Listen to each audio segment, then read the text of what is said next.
बिस्मिल्लाहिर्रहमानिर्रहीम। अस्सलाम वालेकुम नाज़रीन, मैं अहमद फ़वाद हूँ। आप यूट्यूब चैनल देख रहे हैं। नाज़रीन, आज तारीख़ है 2 अक्टूबर और दिन है बुध का। 63A केस से मुतलिक तफ़सीलात मैं आपके साथ शेयर करूँगा।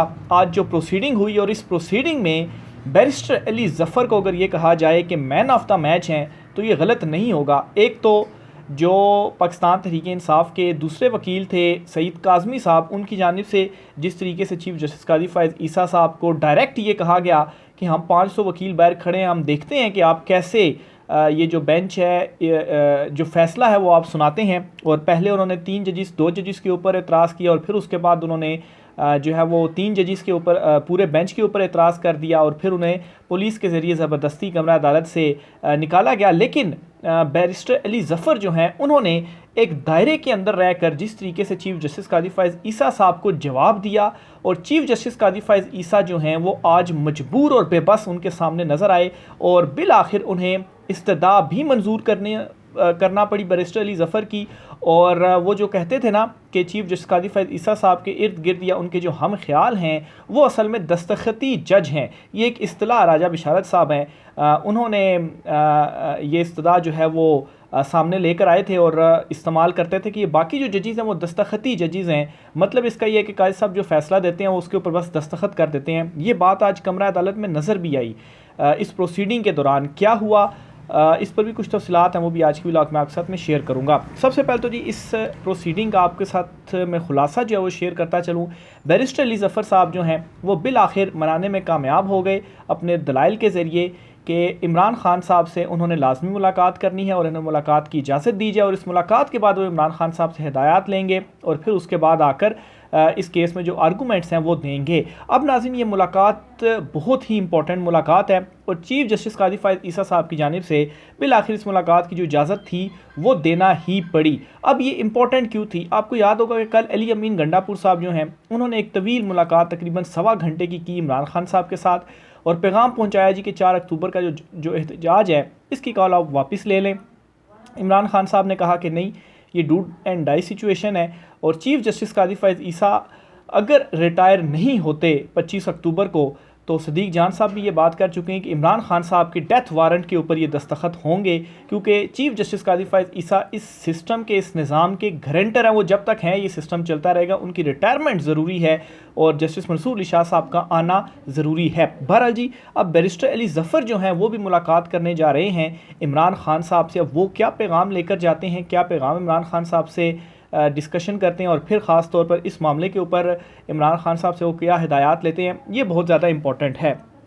बहरहाल जी, आज जब केस की समाअत का आगाज़ हुआ तो बैरिस्टर अली ज़फ़र जो थे वो भी, उन्होंने भी अपने जो दलाइल थे वो दिए। जो सईद काज़मी वाला वाक़या है वो भी हुआ। उस वाक़े से आगे मैं शुरू करता हूँ क्योंकि वो सारी जो डिटेल्स हैं मैं अपने लास्ट व्लॉग में आपके साथ में शेयर कर चुका हूँ।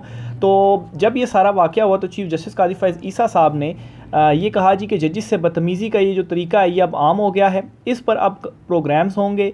जस्टिस नईम अख्तर अफ़गान साहब ने कहा और चीफ जस्टिस काजी फ़ाइज़ ईसा साहब ने कहा कि कमरा अदालत से यूट्यूबर्स बाहर जाकर अब शुरू हो जाएंगे। ज़ाहिर सी बात है, यूट्यूबर्स ही आवाम तक हकीकत पहुंचाएंगे। जो आपका रवायती मीडिया है, जो टीवी चैनल्स हैं, आप सारे भी देख रहे होंगे टीवी चैनल्स, किसी एक टीवी चैनल के ऊपर ये तमाम जो चीज़ें हैं ये उस तरह से रिपोर्ट हुई कि असल में अदालत के अंदर क्या होता रहा, चीफ जस्टिस काजी फ़ाइज़ ईसा साहब का क्या जो है वो लहजा था, क्या रवैया था। या अगर किसी टीवी चैनल के ऊपर चीज़ें कुछ रिपोर्ट भी हुई हैं तो 1 मिनट के अंदर ये मतलब है कि इतना लंबा जो वाक़या है वो रिपोर्ट नहीं हो सकता, सिर्फ इक्का दुक्का जो चीज़ें हैं वो रिपोर्ट हो सकती हैं। लेकिन यूट्यूब प्रोग्राम्स के ज़रिए हम लोग ही जो अंदर सही हक़ाइक़ होते हैं, चीफ जस्टिस काजी फ़ाइज़ ईसा साहब का आज रवैया क्या था और दूसरी तरफ से क्या चीज़ें होती रहीं, एक एक चीज़ जो है वो आप तक पहुँचाते हैं। क्योंकि व्लॉग में थोड़ा सा ज़ाहिर सी बात आपके पास मार्जिन होता है तो डिटेल में आप जो सारी चीज़ें हैं वो बता सकते हैं। लेकिन चीफ जस्टिस काजी फ़ाइज़ ईसा साहब को यूट्यूबर से मसला क्या है? उनको मसला यही है कि वो आकर बाहर हकीकत बताते हैं और इन दिनों उनके अपने हम ख्याल जो यूट्यूबर्स हुआ करते थे माजी में वो अब ज़रा उनके ऊपर तनकीद भी कर रहे हैं। तो चीफ जस्टिस काजी फ़ाइज़ ईसा साहब को इस बात का भी गुस्सा है कि जो मैं इस हद तक एक्सटेंशन की कोशिशें कर रहा हूँ, तमाम हदें मैं क्रॉस कर रहा हूँ, तो इस पर मेरा जो साथ है वो क्यों नहीं दिया जा रहा। तो बहरहाल इस वजह से उन्होंने जो रिमार्क्स हैं वो दिए। अच्छा, बैरिस्टर अली ज़फ़र साहब की जानिब से भी बेंच के ऊपर जो एतराज़ है वो उठाया गया और उन्होंने कहा कि ये बेंच गैर आइनी है, ये बेंच तरमीमी ऑर्डीनेंस के मुताबिक भी दुरुस्त नहीं है। अच्छा, यहाँ पर बैरिस्टर अली ज़फ़र साहब ने बड़ा ये ज़बरदस्त नुक्ता भी उठाया और बड़ा यहाँ पर आप कहें कि चालाकी से उन्होंने काम लिया और उन्होंने जो सदारती ऑर्डिनेंस है उसको इन्होंने चैलेंज नहीं किया। हालांकि सदारती ऑर्डिनेंस के ऊपर ही इस वक्त सवाल उठ रहे हैं, लेकिन उन्होंने सदारती ऑर्डिनेंस को चैलेंज नहीं किया। उन्होंने कहा जी ठीक है, सदारती ऑर्डिनेंस को मान लिया, लेकिन उस सदारती ऑर्डिनेंस के तहत भी आपने जो कमेटी बनाई है ये दुरुस्त नहीं है, और उस कमेटी के तहत फिर जो आपने बेंच बनाया वो भी दुरुस्त नहीं है। कमेटी तो 3 रुकनी है, सदारती ऑर्डिनेंस में 3 जजेस का लिखा है, तो आप 2 जजेस के साथ कैसे जो फैसला है बेंच बनाने का वो कर सकते हैं। फिर जी बैरिस्टर अली ज़फ़र साहब ने कहा कि इस केस में फ़रीक़ैन को नोटिस जारी करना ज़रूरी था।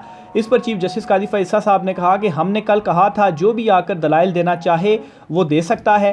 तो बैरिस्टर अली ज़फ़र साहब ने कहा कि ये तरीका दुरुस्त नहीं है, बेंच कानूनी नहीं है, बेंच तरमीमी ऑर्डिनेंस के मुताबिक भी दुरुस्त नहीं है। तो चीफ जस्टिस काजी फ़ैज़ल साहब ने कहा कि ये अब आप हमें धमकी दे रहे हैं। अब धमकी देने वाला क्या यहाँ पर मामला आ गया।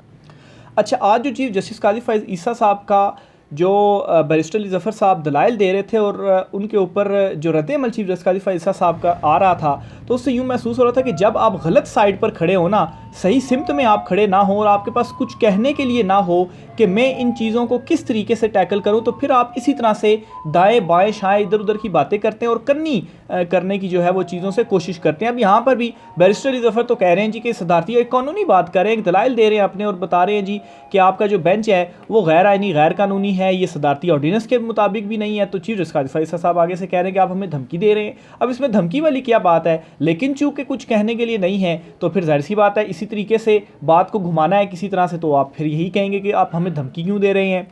फिर जस्टिस जमाल खान मंदोखेल कहते हैं आप इदारों को ऐसे चलाना चाहते हैं, रोज़ कहा जाता है जजों के 2 ग्रुप्स हैं। तो देखिए, अगर जजों के 2 ग्रुप्स हैं सुप्रीम कोर्ट ऑफ पाकिस्तान में, और इस बात का चीफ जस्टिस काजी फ़ैज़ल कल की प्रोसीडिंग में भी कह चुके हैं कि सुप्रीम कोर्ट में अब जो भी चीज़ें हो रही हैं वो बंद दरवाज़ों के पीछे नहीं हो रही हैं, अब खुलकर सबको मालूम है कि क्या हो रहा है। तो ये तो सुप्रीम कोर्ट ऑफ पाकिस्तान में चीज़ें हो रही हैं ना। अगर 2 ग्रुप्स हैं तो इसमें और किसी की क्या गलती है या यूट्यूबर्स की क्या गलती है, उन्होंने तो जस्ट चीज़ों को रिपोर्ट करना है। तो असल मसाइल तो आपकी तरफ हैं, या चीफ जस्टिस काजी फ़ैज़ल साहब हैं जिनका कंट्रोल नहीं है, या वो मुसलसल खिलाफ वर्जियाँ कर रहे हैं, एक्सटेंशन वो लेना चाह रहे हैं, आप उनके साथ मिले जो है वो हम ख्याल हैं, और फिर दस्तखती जज भी आपको इसीलिए करार दिया जा रहा है। मैं आगे चलकर ये भी आपको बताऊंगा कि जो दस्तखती जज की एक इस्तिलाह मुतारफ़ कराई गई थी ये क्यों कहा गया। पहले तो हम ख्याल बेंच की इस्तिलाह थी ना, अब दस्तखती जज इसी प्रोसीडिंग के अंदर ये बात प्रूव हुई है कि वाकई ये दस्तखती जज हैं, और चीफ जस्टिस काजी फ़ैज़ल साहब जो कुछ लिख देते हैं फैसले में उसके ऊपर जस्ट दस्तखत कर देते हैं। क्यों मैं ये बात करूँ, आगे चलकर बात आएगी तो मैं आपको बताऊँगा। अच्छा जी, फिर जी चीफ जस्टिस काजी फ़ैज़ल साहब कहते हैं कि एक साबिक चीफ जस्टिस ने कितने अरकान पार्लियामेंट को जेल भेजा, साकिब निसार ने आपके कितने अरकान पार्लियामेंट जेल भेज दिए थे, मेरा गुनाह ठहरा कि मैं बर्दाश्त करता हूँ, मेरी वालदा ने कहा था जो कहता है वही होता है। तो अब साकिब निसार साहब यहाँ पर कहाँ पर आ गए, और खैर चीफ जस्टिस काजी फ़ैज़ल साहब कहते हैं जी मेरी वालदा कहती हैं जो कहता है वही होता है। यानी कि जो आप यूट्यूबर्स के ऊपर डॉलरों से मुतल्लिक इल्ज़ामात लगाते हैं और लिफाफा सहाफ़त के हवाले से जो चीज़ें कहते हैं, तो फिर जो कहता है वही होता है, अब कौल आपकी वालदा के आपने खुद ये रिमार्क्स दिए हैं। आगे चलकर वकील ज़फ़र साहब कहते हैं कि अभी जो कुछ अदालत में हुआ इसका ज़िम्मेदार मैं नहीं हूँ। इस पर चीफ जस्टिस ने कहा जी कि आप इसके ज़िम्मेदार हैं, आप केस नहीं चलाना चाहते तो ना चलाएं। अभी जो वाक़या हुआ ना सैयद काज़मी साहब का, जिन्होंने काजी साहब से कहा जी कि हम देखते हैं कि आप कैसे इस केस का फ़ैसला करते हैं, तो उसका मुद्दा डाल रहे बैरिस्टर अली ज़फ़र साहब पे। अब उनका इसमें क्या कसूर है, वो कह भी रहे हैं कि जो कुछ हुआ मैं इसका ज़िम्मेदार नहीं, मैं तो अपने आर्गूमेंट्स देने के लिए आया हूँ और मैं तो अपने आर्गूमेंट्स दे रहा हूँ और अच्छे अंदाज में दे रहा हूँ। लेकिन काजी साहब कहते हैं जी कि नहीं, आप ही इसके ज़िम्मेदार हैं और आप केस को आगे नहीं चलाना चाहते। अब बैरिस्टर अली ज़फ़र साहब तो दलाइल दे रहे हैं, वो कैसे केसेस को आगे नहीं चलाना चाहते। फिर बैरिस्टर अली ज़फ़र ने कहा कि मैं इस मामले पर आपके साथ हूँ, मुझे अपना दुश्मन ना बनाएं। और फिर बैरिस्टर अली ज़फ़र साहब ने कहा जी कि आज जो मेरे दलाइल हैं वो सख्त होंगे, और इस पर चीफ जस्टिस ने फिर कहा जी कि आपके लहजे में आज तक तलखी हमने नहीं देखी। लेकिन बैरिस्टर अली ज़फ़र साहब ने कहा कि आज तल्ख होंगे क्योंकि मैं हक़ाइक़ बयान करूँगा, और हक़ाइक़ जो हैं वो फिर तल्ख ही होते हैं। और फिर बैरिस्टर अली ज़फ़र साहब ने तल्ख हक़ाइक़ बयान किए जो कि चीफ जस्टिस काजी फ़ैज़ल साहब की तबीयत पर ग्रां गुजरे। बैरिस्टर अली ज़फ़र साहब ने मज़ीद कहा प्रैक्टिस एंड प्रोसीजर केस में ये अदालत फ़ैसला दे चुकी है आपकी। इस पर चीफ जस्टिस ने कहा कि आपकी जमात ने इस एक्ट की मुखालफत की थी। अली ज़फ़र ने कहा कि दलाइल में किसी ने क्या कहा वो अहम नहीं, आपका फ़ैसला अहम है। जस्टिस जमाल खान मंदोखेल बोले कि आपकी जमात कल पार्लियामेंट में मौजूद ऑर्डिनेंस को ख़त्म करने का बिल ला सकती है। चीफ जस्टिस ने कहा कि कल आपकी जमात ऐसा कानून बना दे तो क्या मैं कह सकता हूँ मुझे पसंद नहीं, ये जजिस की पसंद या नापसंद की बात नहीं है। कानून मुअत्तल था, इसके बावजूद मैंने चीफ जस्टिस बनकर 2 सीनियर जजेस से मुशावरत की।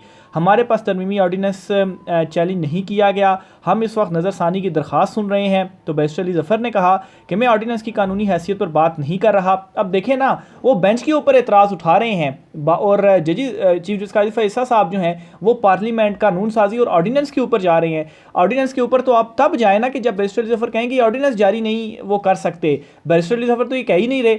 यहाँ पर मैंने पहले भी आपको बताया, बड़ा चालाकी से बैरिस्टर अली ज़फ़र साहब ने, आज मैन ऑफ द मैच वैसे ही मैं उनको नहीं करार दे रहा कि देखें ना बात क्या हो रही है। बात तो ये हो रही है कि ठीक है, आप सदारती ऑर्डिनेंस है, हम उसको मान लेते हैं, ठीक है। अब सदारती ऑर्डिनेंस के ऊपर ही आप इंप्लीमेंट नहीं कर रहे, खिलाफ वर्जी कर रहे हैं, 2 जजेस कैसे बेंच को तश्कील दे सकते हैं। और बात यहाँ पर चीफ जस्टिस कर रहे हैं जी कि पार्लियामेंट जारी कर दे, आप जारी कर दे। तो बैरिस्टर अली ज़फ़र साहब को तो इसके ऊपर कोई एतराज़ नहीं है, लेकिन वही बात के कहने का कुछ ना हो तो फिर आए बाएँ शाएँ इधर उधर की चीज़ें जो हैं वो कहनी तो हैं। अच्छा जी, फिर बैरिस्टर अली ज़फ़र ने कहा कि मैं कह रहा हूँ बेंच की तश्कील इस कानून के मुताबिक नहीं की गई। कानून कहता है 3 रुकनी कमेटी बैठकर बेंच बनाएगी। कानून के मुताबिक बेंच कसरत राय से बनाया जाएगा। कानून में कमेटी के 2 मेंबरान के बैठकर बेंच बनाने की गुंजाइश नहीं है। इस पर अली ज़फ़र साहब ने कहा, चीफ जस्टिस काजी फ़ैज़ल साहब ने, अब देखें ना किस तरीके से वो बात को इधर उधर करते रहे और उनके पास नहीं था कुछ आज कहने के लिए। अब जब ये अली ज़फ़र साहब ने कहा तो चीफ जस्टिस ने बोला जी कि अली ज़फ़र साहब हमें भी अंग्रेज़ी आती है, आप हर दलील पहले अंग्रेज़ी फिर उर्दू में दे रहे हैं। अब कभी जो है वो सरदार लतीफ़ खोसा साहब को कहते हैं आप सरदार क्यों लगाते हैं, और आज जो है वो कह रहे हैं जी कि आप अंग्रेज़ी और उर्दू हमें भी आती है। तो फिर अली ज़फ़र साहब ने कहा कि जस्टिस मंसूर अली शाह कमेटी में नहीं आए थे और ख़त भी लिख दिया था, वो ख़त में पढ़ना चाहूँगा।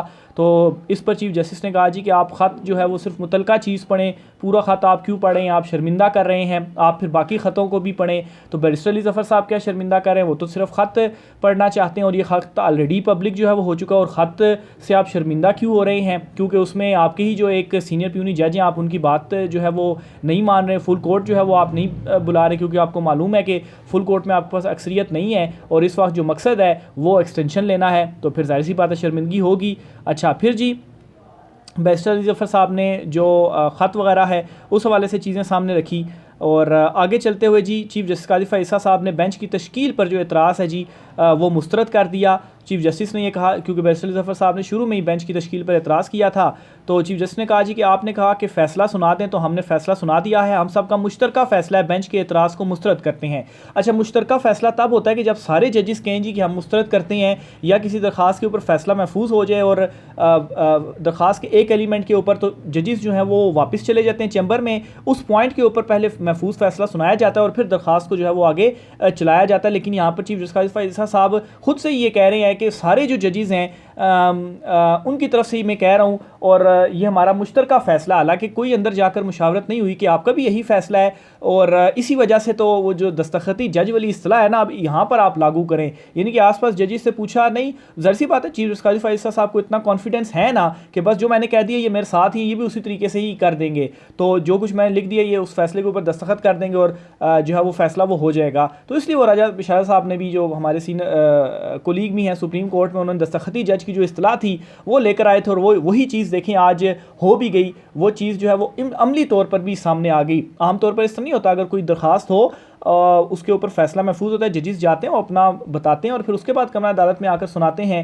और यहाँ पर जी चीफ जस्टिस काजी फ़ैज़ल साहब कहते हैं जी कि हमारा ये मुश्तरका फ़ैसला, और आपने कहा ना कि फ़ैसला करें, क्योंकि बैरिस्टर अली ज़फ़र साहब बार बार कह रहे थे जी मुझे तो एतराज़ है, तो काजी साहब ने कहा जी मुस्तरद करता हूँ और सब की तरफ से मुस्तरद करता हूँ। और बाकी बैठे जो जजेस थे दीगर, अमीनुद्दीन खान, नईब अख्तर अफ़गान, जमाल खान मंदोखेल, तो वो बिल्कुल भी नहीं बोले। वो क्यों बोलेंगे, वो फिर ज़ाहिर सी बात है दस्तखती ख़त वाली जो इस्तिलाह थी वो फिर किसी वजह से ही यूज़ की जाती है। अच्छा जी, फिर इसी तरीके से जी बैरिस्टर अली ज़फ़र साहब ने जो है वो at the end Imran Khan साहब से मुलाकात का कहा और कहा जी कि मुलाकात तो इमरान खान साहब से मैं करूँगा, तो फिर उसके बाद ही जो है वो चीज़ें मैं उनसे हिदायत लेकर तो आपको बता सकता हूँ। तो इस पर जी फिर बिल आखिर चीफ जस्टिस काजी फ़ैज़ल साहब को जो है वो इजाज़त देना पड़ी और उन्होंने कहा जी कि ठीक है जी, इमरान खान साहब से रब्ता किया जाए, उनसे जो आप मुलाकात हैं वो कर लें। और हिदायत कीजिए कि इमरान खान साहब से मुलाकात का जो बंदोबस्त है अली ज़फ़र साहब का वो कर लिया जाए, और वहाँ से रब्ता करने के बाद इमरान खान साहब जो कहेंगे वो फिर आप आकर अदालत में बता दीजिएगा। तो बहरहाल जी आखिर में फ़ारूक एच नायक साहब जो थे